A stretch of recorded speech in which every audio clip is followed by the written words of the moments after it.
The first step is to remove the SIM card from the phone itself. By using the SIM ejector tool or a paperclip, remove it from the side of the device. You will then want to power down the device. Do so by holding the power switch and powering off.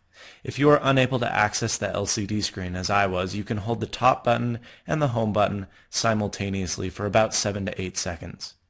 Now on the bottom there are two screws and those will need to be removed and set off to the side. Be sure to keep track of them, we don't want to lose them. You're now going to take the back cover and simply slide it up. It will then be able to be pulled directly off from the device.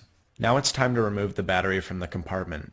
You can do this by unscrewing the screw which is attaching the connector to the motherboard. Once you've unscrewed it, place it in a safe location that differs from the screws that you just unscrewed. Try to keep them staggered and separate so that it won't be as difficult to put them back together.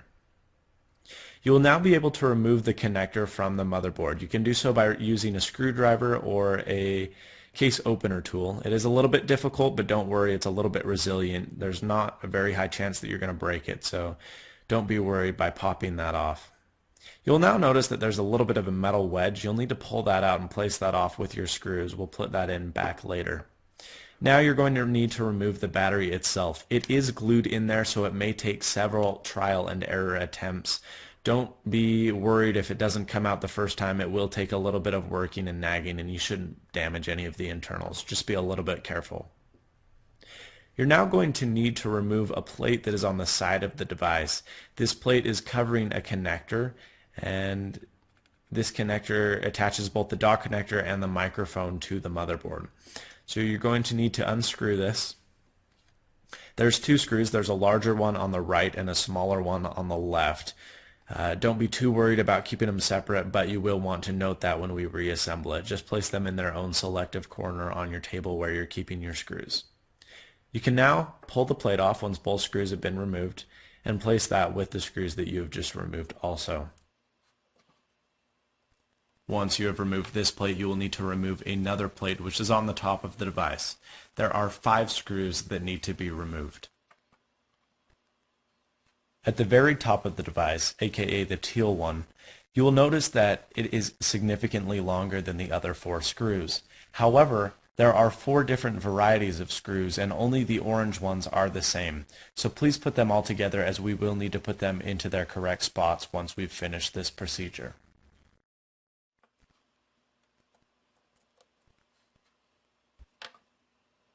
It is going to be a little bit tricky to remove once you've unscrewed it because it is hooked in via the bottom.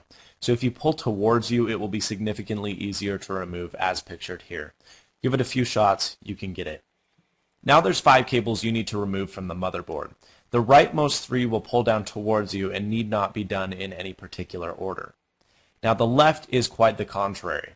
You will need to do the furthest left cable first, as the one right to the right of it is below it. So do the left one first and then the one right to the right second. Now we need to remove the vibrating motor which is in the top right hand corner of the device. It's held in by 2 screws. The left one is a lot longer than the right. Stick those in the same spot and then you'll be able to remove the vibrating motor. Place that off to the side with the screws as well. Now if you remember the first plate we moved, the one that was held in by 2 screws, there was a cable directly underneath that. All you need to do is pop that up with a screwdriver or a case opener tool, and then you'll need to peel the ribbon cable up. Now as you can see right now, underneath that peeled ribbon cable there was a screw, and there's one directly opposite of the device as well. They're pretty noticeable. The one that is a little bit tricky to find is the one under the ribbon cable, and you will need to pull the ribbon cable up to do that. Feels like you're going to break it because it is adhesed to the metal, but fear not, it won't break. You're good to go. Now wait, before you pull up the speaker, if you check out where my screwdriver is right now, you will see that there is a little diode. You need to remove this because this is where the speaker gets its power. If you break this or rip this off, you have the potential of damaging the motherboard or the speaker. So be sure to remove that little stud before you try and pull out the speaker assembly. Then you're good to go. The speaker assembly comes out very easily, and place that off to the side with the 2 screws you removed. Now if you look about midway down the device by the caution tab where the battery was, you will see that there is a white looking dot. And what's underneath that is a screw. Now that white dot is actually a water sensor, so Apple can tell if your phone has been dropped in the water when you go to get it replaced. So you will need to peel that off, remove that. Don't worry, you can stick it back on later by just simply pressing on top of it. But then you will see the screw that is revealed underneath, and you will just need to reveal that and pull that out by unscrewing it. Place that off to the side and be sure to keep track of it. Now before we can pull the motherboard out, there is one more screw that needs to be removed. It's located right near the vibrate motor, and it is a bit of a weird screw. Unfortunately, it cannot be removed with a Phillips screwdriver, and you will need to go out and locate a standard jeweler's flathead screwdriver in order to remove this screw. Be careful because the area it's in is a little bit sensitive and you do not want to damage any of the components. Now that all the screws have been removed, you can pull the motherboard out. Just make sure that it doesn't cling to any of the cables, but other than that, it's very easy to remove. Now there are 10 additional screws that need to be removed. There are 6 that are along the side of the device, which are in red, and those are held with washers also, so there are 2 parts to that. Don't lose the washers, it reduces friction against the frame. And then there are 4, or the yellow screws, in each of the 4 corners. They come out pretty easy, but they take a little bit of time. Now we need to separate the glass from the frame. So in order to do this, grab a case opener tool. A credit card also works. And move it along the side of the device, in between the plastic and the frame itself. Once you go around the whole thing, you'll notice that it will come out a little bit easier. It is adhesed at some point, so it may be a little bit tricky to get off. Don't worry, just take your time. And the frame will come out very easy. The cables on the back are a little bit finicky, so you need to watch those. Make sure you don't break anything else inside the frame, but those cables are good to go out of that slot. We're now going to fit it back into the frame so that we can put it with the rest of the device.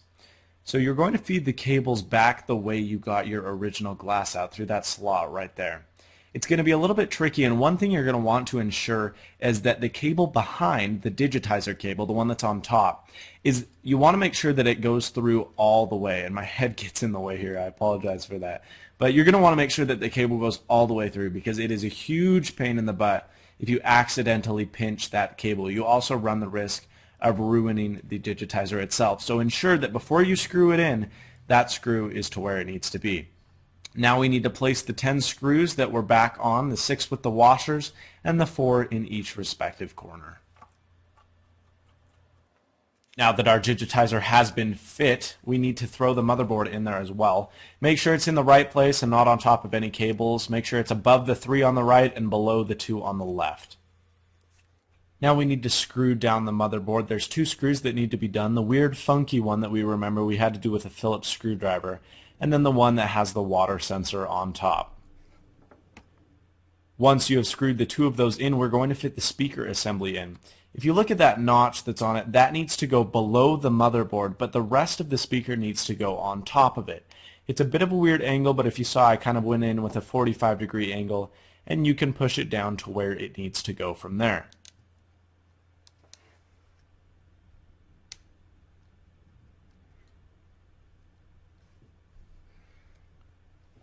Once you have it fitted in the correct spot, you are going to need to screw it in with the 2 screws.